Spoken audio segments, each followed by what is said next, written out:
நடிகை சுவாதி அவர்கள் captain Vijayakanth sir shooting ஸ்பாட்ல ரொம்பவே குறும்புத்தனமா இருப்பாரு அப்படின்ற ஒரு விஷயத்த வந்து பகிர்ந்திருக்காங்க. அதாவது அவங்க என்ன சொல்லியிருந்தாங்கன்னா, ஒரு நாள் ஷூட்டிங் அப்போ விஜயகாந்த் சார் வீட்ல இருந்து பிரியாணி வந்தது. வெஜ்ஜுன்னு சொன்னாங்க. நான் வெஜிடேரியன். அது சோயா சங்க்ஸ்ன்னு சொன்னாங்க. அதனால நான் சாப்பிட்டேன். நல்லா இருந்துச்சு.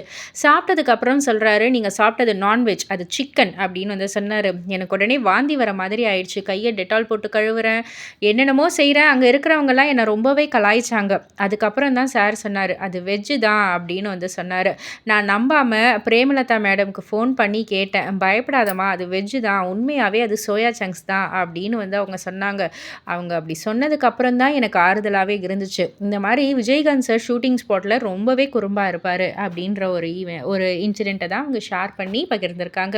ஸோ இத பத்தி நீங்க என்ன நினைக்கிறீங்க? உங்களுடைய கருத்து என்ன? அப்படின்றத கீழ உள்ள கமெண்ட் பாக்ஸ்ல குறிப்பிட்டு சொல்லுங்க. மறக்காம சேனல சப்ஸ்கிரைப் பண்ணி பக்கத்துல உள்ள பெல் ஐகான கிளிக் பண்ணிடுங்க.